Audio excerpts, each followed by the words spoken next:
नमस्कार दोस्तों, आज फिर आपका स्वागत है क्राउन इमिग्रेशन के यूट्यूब चैनल पर। आज का जो केस स्टडी है, बहुत ही इंटरेस्टिंग केस स्टडी है। इस लड़के का, इस कैंडिडेट का रिसेंटली स्पेन का स्टूडेंट वीज़ा आया है। तो इस केस के बारे में हम कंप्रहेंसिवली डिस्कस करेंगे। तो मैं ये स्पेन का स्टूडेंट का वीज़ा भी दिखा देता हूँ। अभी काफ़ी स्ट्रगल करने के बाद, काफ़ी एफर्ट्स करने के बाद मैंने फिर बताया पेशेंस है, कर्मा है तो रिज़ल्ट डेफ़िनेटली मिलेंगे। कर्म करें, वो ये नहीं है कि 2 दिन कर्म कर दिए, 3 दिन कर लिए या 10 दिन काम कर लिया और 11वें दिन कहते हैं एक्सपेक्टेशन करनी स्टार्ट कर देते हैं कि सर रिज़ल्ट नहीं आ रहा 11वें दिन। एट लीस्ट इस बच्चे ने भी आई थिंक सो 1.5 या 2 साल की स्ट्रगल की है। स्ट्रगल के बाद ये रिज़ल्ट्स मिले हैं। अभी देखिए इसकी सारी कहानी मैं बताऊंगा इस केस स्टडी के थ्रू। इस स्टूडेंट ने, इस कैंडिडेट ने पहले भी कुछ गलत कंसल्टेंटों के हाथों अपने 5-6 लाख रुपया ख़राब किए हैं चंडीगढ़ के अंदर। वो ख़राब करने के बाद उसके ऊपर भी कोई इनका चल रहा है केस रिफ़ंड के लिए कैसे कर रहे हैं, कोई लिटिगेशन आज 2.5 साल हो चुके हैं, इधर-उधर हो रहा है। उसके बाद इसने हमारी वीडियोज़ देखी, यूट्यूब चैनल के ऊपर हमारा सोशल मीडिया देखा। आने के बाद मुझे संपर्क किया। मैं इससे पूछूंगा कितना टाइम हुआ, 1.5 साल या साल पहले जब भी संपर्क किया। प्रोफाइल अपनी शेयर की इसने। इसने बैचलर इन टूरिज़्म में की हुई है अपनी डिग्री, और साथ में इसको होटल इंडस्ट्री के अंदर मोर देन 7 या 8 साल का एक्सपीरियंस है और अच्छे-अच्छे होटल्स के अंदर। इवन ये केस हमारे लिए चैलेंजिंग केस था। कारण क्या है कि ये बच्चा ऑलरेडी वर्क परमिट पर भी रहा है कतर के अंदर, और उसके भी पासपोर्ट के ऊपर इसके स्टिकर लगे हुए हैं वीज़ा के व्हाट्सएवर हैं। जब मिडिल ईस्ट कंट्री में कोई वर्क परमिट पर रहता है और उसका फिर जहाँ पे जब स्टूडेंट वीज़ा अप्लाई करना होता है तो we need to take a lot of precautions. हमारे पास आया, केस देखा। केस देखने के बाद डिस्कशन हुई। आईएलटीएस नहीं किया था, सुजेस्ट किया, आईएलटीएस भी किया। उसमें आई थिंक 5.5 इसने बैंड लिए, कितने लिए वो भी मैं इसके साथ जब डिस्कस करूँगा बताऊँगा। केस डाला हमने, इसका केस परसेंटेज भी ठीक ठाक थे।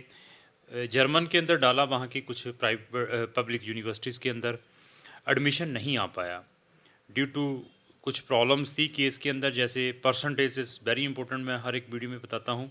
और ये जो होटल इंडस्ट्री के प्रोग्राम्स रहते हैं उसके अंदर ज़्यादा कंपटीशन रहता है, यहाँ पे प्री स्टडी रहती है। अभी इस केस को जब मेरे पास आया था, मैंने अपने गले से उतारना होता, इससे सिर्फ रजिस्ट्रेशन चार्जेस लेने होते, तो मैंने इसका माल्टा जैसी या पोलैंड जैसी कंट्री में अप्लाई करके रिफ्यूज़ करा के इसके हाथ में पकड़ा देना था। तो जब जर्मनी से एडमिशन्स नहीं आए तो इसने मुझे कहा कि चलो सर अभी प्राइवेट में डाल देते हैं। मैं कहा चल प्राइवेट में हमने आज तक डाला नहीं है, ये फर्स्ट केस था, प्राइवेट यूनिवर्सिटी में हमने डाल दिया। डालने के बाद उस प्राइवेट यूनिवर्सिटी ने क्या किया कि जैसे जितने भी ये जर्मन वाले भी बच्चे देखते होंगे वो मेरी ट्यूनिंग से, मेरी डिस्कशन से समझ जाए होंगे। मैं उस यूनिवर्सिटी को उंगली नहीं करूँगा, ना ही उसका इसमें नाम लूँगा, लेकिन आप अंडरस्टैंड कर जाएंगे वो यूनिवर्सिटी के बारे में जो जर्मन के ट्रैप में फंसे पड़े हैं प्राइवेट यूनिवर्सिटीज़ के। तो एडमिशन उन्होंने भेजा कंडीशनल, विच कंडीशन लगा दी आईएलटीएस इतना करिए, और इसको डेली फ़ोन करनी स्टार्ट कर दी उस यूनिवर्सिटी ने, पैसे डालो पैसे डालो पैसे डालो। तो पैसे आप सबको मालूम ही है, जर्मन वालों को 2000 यूरो मांगते हैं। वो 2000 यूरो भेज दिया, साथ में कंडीशन लगी हुई थी। हमने बड़ी रिक्वेस्ट की हमें अनकंडीशनल भेजो कि वीज़ा अप्लाई करें। कहते नहीं ये भी 6 बैंड लाओ तो फिर ही आपको अनकंडीशनल भेजेंगे। तब तक फिर बच्चा वीज़ा कैसे अप्लाई करे, कंडीशनल आया हुआ है, उसको रिफ़ंड का मांगे, रिफ़ंड ना दें। और रिफ़ंड के चक्कर में कम से कम 1 साल वेस्ट हुआ, क्योंकि अभी पैसे वहाँ फंसे हैं, आगे कैसे अप्लाई करना था। और ये लेकर चलें कि फ़ाइट करके जुत्ती के ज़ोर से, चप्पल के ज़ोर से पैसे वापस लिए हैं उस यूनिवर्सिटी से। ऐसी ऐसी ये प्रॉब्लम आई हैं, बट बच्चे के अंदर पेशेंस थी। और ये केस को पर्सनली मैंने खुद परस्यू किया जब वो यूनिवर्सिटी के साथ, जब वो रिफ़ंड नहीं कर रही थी। फिर उस यूनिवर्सिटी ने हाथ जोड़ के रिफ़ंड तो किया, उसमें से 150 या 200 यूरो काट के।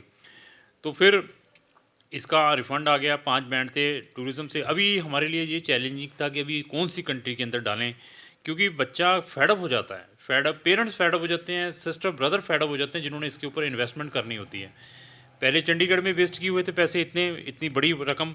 फिर भी मैं प्रेज़ करता हूँ उनके पेरेंट्स, उनके इसके ब्रदर और सिस्टर को और इसको भी, कि फिर भी इसने अपने एफर्ट्स नहीं छोड़े। मैं यही वर्ड आपके साथ यूज़ करना चाहता हूँ कि अपना कर्मा मत छोड़ें, वो उसको करते रहें, पता नहीं रिजल्ट कब आने हैं आपके। तो आपका कंसल्टेंट कंपिटेंट बहुत ज़रूरी है। फिर हमने इसका एडमिशन, मैंने ये देखा कि यहाँ पे हमें निग्लिजिबल रिस्क रहे फाइनेंशियल, क्योंकि ये बच्चा आगे काफ़ी सफर्ड है। हमने तो अपने वही उस एट द टाइम रजिस्ट्रेशन 15 ही मांगे थे, वो इन्होंने दिए होंगे 15 या 10, वो मैं पूछूंगा कितने दिए थे इसने। तो उसके बाद हम इसकी पूरी सर्विस 1.5 साल से कर रहे हैं उस 15,000 में, क्योंकि मेरे लिए भी चैलेंजिंग था कि यार ये हमसे चीज़ें हुई हैं, तो अभी इसका कुछ ना कुछ वे आउट करके दें। केस डाला स्पेन में, क्योंकि निग्लिजिबल रिस्क के कारण, क्योंकि फ़ीसें वहाँ पर हम पब्लिक यूनिवर्सिटी से डील करते हैं, कुछ फ़ीस जाती हैं 400 यूरो की, बाकी सारी की सारी फ़ीस बच्चे ने जब वीज़ा आता है तब देनी होती है। और मुझे स्पेन के बारे में अच्छा एक्सपीरियंस है पिछले 3-4 साल से, कि अभी स्पेन ने भी पंगा क्या करना है। उन्होंने, मैंने स्पेन में इसलिए डाला क्योंकि इनके पास प्रॉपर एक तो एजुकेशन थी, कम्युनिकेशन स्किल्स है और प्रॉपर फंड्स थे। ये चीज़ें नहीं होती जे भी, अगर इनके पास फंड्स ना होते या इसकी कम्युनिकेशन स्किल अच्छी ना होती, इसके अंदर कॉन्फिडेंस ना होता, फिर मैं स्पेन में नहीं डालना था। हमें मालूम है कि स्पेन से वीज़ा लेना किस वे से है, फ़ाइट करके लेना है, पोलाइटली लेना है, या किस वे से लेना है। स्पेन में एडमिशन आ गया पब्लिक यूनिवर्सिटीज़ में, ऑनलाइन क्लासेस स्टार्ट हो गई, फ़ीस भी इसकी 3,000 यूरो की फ़ीस है साल के प्रोग्राम की। वहाँ पे भी टूरिज़्म से रिलेटेड प्रोग्राम आया। केस स्पेन एम्बेसी में डाला। स्पेन एम्बेसी में डालने के बाद 1 महीने के बाद उसने भी रिफ्यूज़ल था आदि बच्चे को, लो जी रिफ्यूज़ है जी, हम नहीं देंगे वीज़ा आपको due to lack of these document. अभी सिचुएशन इसकी भी समझ सकते होंगे कितनी ठोकरें खाई हैं, और आप सिचुएशन कंसल्टेंट की भी समझ सकते हैं, जो कॉम्पिटेंट कंसल्टेंट है, कि उसके ऊपर भी क्या बीतती है, यार क्या हो रहा है यार, ये वीज़ा आया नहीं है। उसके बाद हमने इस टाइप की रिप्रेजेंटेशन लिखी एम्बेसी को, जो उन्होंने शॉर्टकमिंग डाली थी। तो उसके बाद वो रिप्रेजेंटेशन देखने के बाद उन्होंने कहा कि हमें 15 से 20 दिन का टाइम दें, उसके बाद हम आपको कॉल करेंगे। तो जब ये रिप्रेजेंटेशन सबमिट करवा कर आया, उन्होंने और सपोर्टिंग डॉक्यूमेंट, इससे एडिशनल डॉक्यूमेंट मांगे। वो डॉक्यूमेंट यूनिवर्सिटी से भी थे, इसके फाइनेंशियल भी थे, जॉब के भी थे, व्हाट्सएवर थे। इसने फिर फिज़िकली उनको सबमिट करवा कर आया। उसके बाद उन्होंने इसको 2 हफ्ते के बाद कॉल की और इसको ये वीज़ा ग्रांट कर दिया स्पेन का। अभी इसके अंदर ये है कि इसके अंदर ये नहीं है कि क्राउन इमिग्रेशन की सेटिंग एम्बेसी के अंदर उसने वहाँ पे फ़ोन करके ये वीज़ा लगवाया है। ये सिर्फ आपकी स्टूडेंट किस टाइप का कम्पिटेंट है और आपका जो कंसल्टेंट है वो कितना कम्पिटेंट है, ये दोनों के कोऑर्डिनेशन से ही हर एक काम होता है। और पेशेंस बहुत ज़रूरी है, मैं बार बार आपको वर्ड यूज़ करता हूँ। अगर आप भी स्पेन में या किसी भी शेंगन कंट्री में हायर स्टडीज़ के लिए जाना चाहते हैं, ऑलरेडी रिफ्यूज़्ड भी हैं, और आप इवन मिडिल ईस्ट कंट्री से रिटर्न भी हैं, आपकी प्रोफाइल अप्रोप्रिएट है, तो आप हमें संपर्क करें, मैं आपको अच्छे से अच्छे वे से सुजेस्ट कर सकता हूँ कि अभी फर्दर आपको क्या करना चाहिए। तो एक अभी जनरल डिस्कशन भी करेंगे, जो पठानकोट के हैं रहने वाले, तो इनको हमारा एक्सपीरियंस कैसे रहा। तो सबसे पहले आपका स्वागत है हमारी इस जूम मीटिंग के अंदर। तो सबसे पहले ये बताइए कि आपकी एज क्या है। मेरी एज 32 है सर। 32 ईयर्स। Yes sir. तो आपकी हाईएस्ट एजुकेशन क्या है। मैंने लास्ट प्रीवियस मैंने बीएससी आईएचएम किया था। ठीक है, कहाँ, कौन सी यूनिवर्सिटी से। ये मैंने पंजाब टेक्निकल यूनिवर्सिटी से किया था, बट डिस्टेंस कोर्स था आगरा से। रहने वाले कहाँ के हैं। बेसिकली मैं रहने वाला हूँ पठानकोट का। ठीक है, हमारे बारे में कहाँ से आपको पता चला। आपके बारे में जो मेरा भाई, मेरे बड़े ब्रदर, एल्डर ब्रदर, उन्होंने रेफरेंस दिया था थ्रू यूट्यूब। ठीक। तो यूट्यूब से काफ़ी सर्च मार के फिर उसके बाद ही हम आपके पास आए थे। क्या आप हमारी स्टिल वीडियोस देखते हैं यूट्यूब में, जो भी हम डालते हैं उसके बारे में कभी आपने देखा हो, कैसी इन्फॉर्मेशन डालते हैं। हम आपकी हर वीडियो देखते हैं, क्योंकि हमने सब्सक्राइब कर रखा है, तो हमें ऑटोमेटिकली नोटिफिकेशन आ जाती है। तो प्रीवियस जो भी जानकारी होती है तो हमें थ्रू यूट्यूब ही मिलती है। तो आपको चंडीगढ़ का एक्सपीरियंस शेयर करेंगे, जो प्रीवियसली क्या हुआ था। आपने मुझे बताया था कि यार वहाँ से भी हमारा ऐसे ऐसे हुआ था, वहाँ पे कौन सा वीज़ा डाला था। वहाँ पे भी हमने जर्मनी का डाला था चंडीगढ़ में। ठीक है। और डाला हमने वर्क परमिट के लिए था, प्लस स्टडी के लिए भी था, बट वो थोड़ा सा कितना पैसा वेस्ट हुआ। पैसा मेरा मिनिमम 6 लाख रुपए हो गया था। ओहो, वहाँ पे 6 लाख खराब हुआ। उन्होंने मतलब फेक कमिटमेंट करके चंडीगढ़ के अंदर। चंडीगढ़ के अंदर, क्योंकि तो हमें कंसल्टेंसीज में ट्रस्ट होना चाहिए, बट हमने तो ट्रस्ट किया था, बट शायद उन्होंने पूरा फुलफिल नहीं किया था। अभी देखिए, क्लाइंट पैसा देने के लिए रेडी है। मैंने फिर बता दिया, इस इंडस्ट्री के अंदर कॉम्पिटेंट कंसल्टेंट, ऑनेस्ट कंसल्टेंट मिलना बहुत ही मुश्किल है। हम हर एक वीडियो में बताते हैं कि हमारी कोई भी ऐसी इंटेंशंस नहीं है आपसे 5 लाख रुपया विदाउट वर्क का ले लें, उसके बाद ऑफिस क्लोज करके भाग जाएं, जहाँ फ़ोन ना उठाएं आपका, उसके बाद आपको हम ब्लैकमेलिंग करें। ऐसी हमारी इंटेंशन नहीं है। आपको ऐसे लोग इस इंडस्ट्री के अंदर बहुत मिलेंगे, इस कारण इस इंडस्ट्री का नाम बदनाम है। तो जब हमने भी काम स्टार्ट किया था तो हमें भी पता नहीं चलता था कि काम करने वाला कौन है। हम तो थैंक्स करते हैं इस भगवान के, ये सोशल मीडिया आ गया है। सोशल मीडिया आने के कारण आपको आइडिया हो जाएगा। आग अगर 50 कंसल्टेंटों की वीडियो देखेंगे, आप अपने आप समझ जाएंगे कि किसके अंदर कितना दम है, कौन बंदा काम कर सकता है। तो आप कब से टच में हैं, कितना साल हो गया हमारे साथ? मेरे को मैं आप टच हूँ, मैं 2019 में मैं आपके साथ टच हुआ था। तो फर्स्ट जो हमारी मीटिंग हुई थी वो 2019 में हुई थी। तो आपने जब हमसे केस दिया था तो उस टाइम कितनी रजिस्ट्रेशन फीस दी थी? मैंने जो फर्स्ट रजिस्ट्रेशन फीस दी थी वो 15,000 दी थी, उसके बाद मैंने कुछ भी नहीं दिया। अच्छा, 15,000 देने के बाद 2019 से आप हमारे साथ चल रहे हैं। तो आपके साथ फिर क्या क्या हैपनिंग हुई थी, कहाँ पे हमने केस डाला था, वहाँ पे क्या क्या हुआ था? पहले जो 2019 में जो मैंने फर्स्ट रजिस्ट्रेशन फीस दी थी वो 15,000 दी थी, उसके बाद मैं अभी तक एक भी रुपया नहीं दिया है। जो फर्स्ट मैंने जो अप्लाई किया था वो मैंने जर्मन के लिए किया था।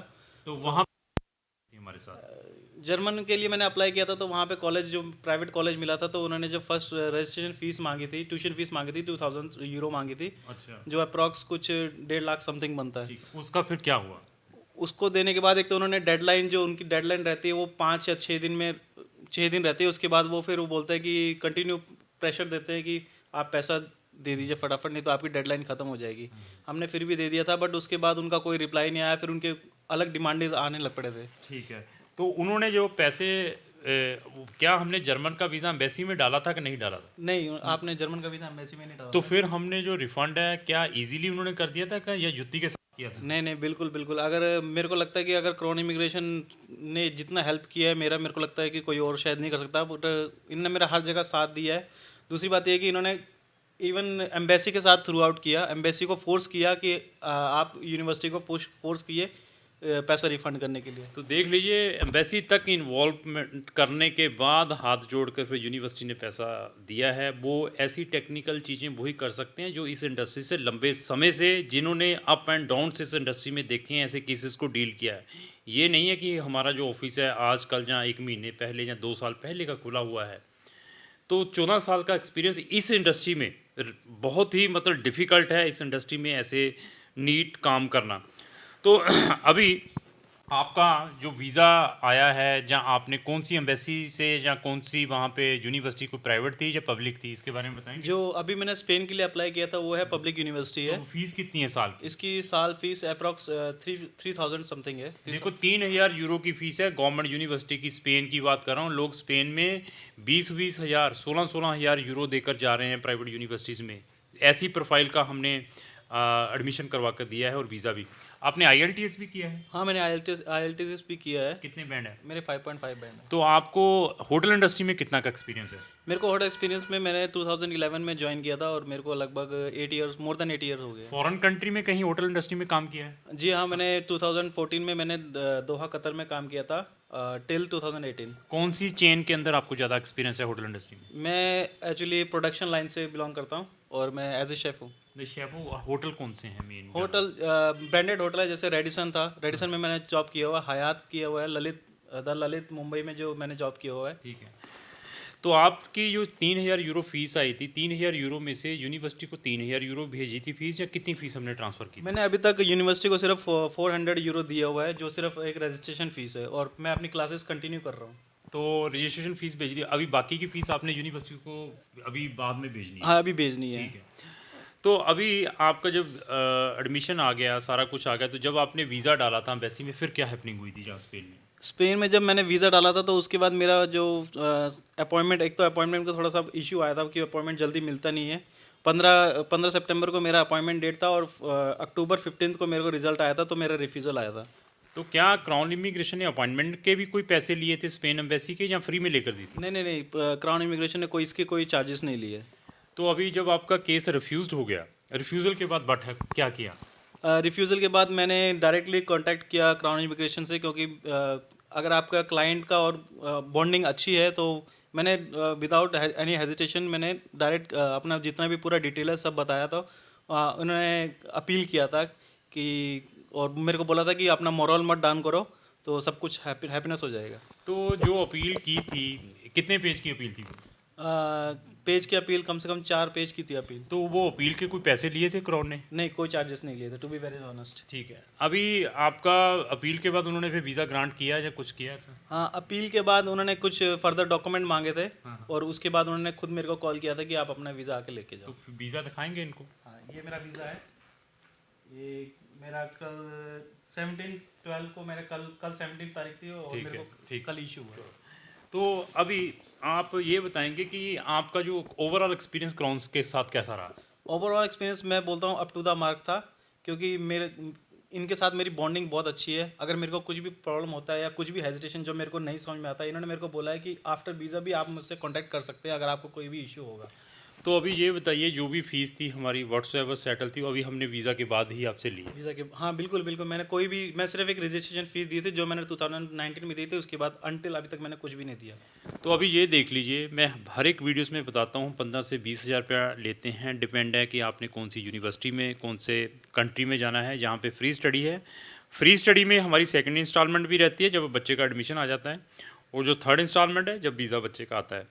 तो क्या आप किसी और को रिकमेंड करना चाहेंगे क्राउन इमिग्रेशन के बारे में? मैं तो बोलता हूँ कि जो भी मेरे फ्रेंड है, जो भी मेरे सर्कल में है, मैं उनको प्रेफर करता हूँ कि, क्योंकि ये ट्रस्टवर्दी है, क्राउन इमिग्रेशन बहुत ट्रस्टवर्दी है। और मैं एक बात और कहना चाहता हूँ कि अगर बाई चांस मेरा अगर किसी कंट्री में नहीं होता है और मैं दूसरी कंट्री के लिए अप्लाई करता हूँ, तो उसके लिए भी कोई चार्जेस नहीं लगते यहाँ पे। तो ये देखिए, उन्होंने अपना सारा फीडबैक दे लिया।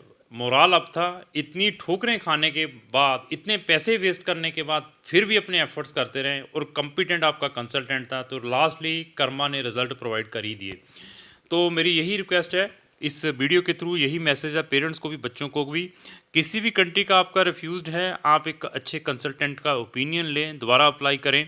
और हमारे पास 100 कंट्रीज़ के ऑप्शंस हैं, और हमारे चैनल के ऊपर मोर देन 1300 से ज़्यादा वीडियोस हैं डिफरेंट डिफरेंट टॉपिक के ऊपर। उनको आप फ्री में देख सकते हैं, उनसे आप अपनी नॉलेज बढ़ा सकते हैं। तो अगर आपने किसी भी कंट्री का व्हाट्सएवर वीज़ा अप्लाई करना है तो आप हमें संपर्क कर सकते हैं। तो इस टाइप की इन्फॉर्मेटिव वीडियो और इस टाइप की केस स्टडी मैं रेगुलर अपने चैनल के ऊपर अपलोड करता रहता हूँ, और आप चाहते हैं व्हाट्सएवर वीडियो मैं अपने चैनल पर अपलोड करूँ, उसकी नोटिफिकेशन सबसे पहले आप तक आए, तो आपको इमीडिएटली इकोनॉमिक्स के यूट्यूब चैनल को सब्सक्राइब करना, साथ में लगा बेल आइकन को पुश करना है। तो लास्ट में मेरी यही रिक्वेस्ट है कि अगर आप जो मेरी वीडियो चल लाइक करना, शेयर करना, थैंक यू।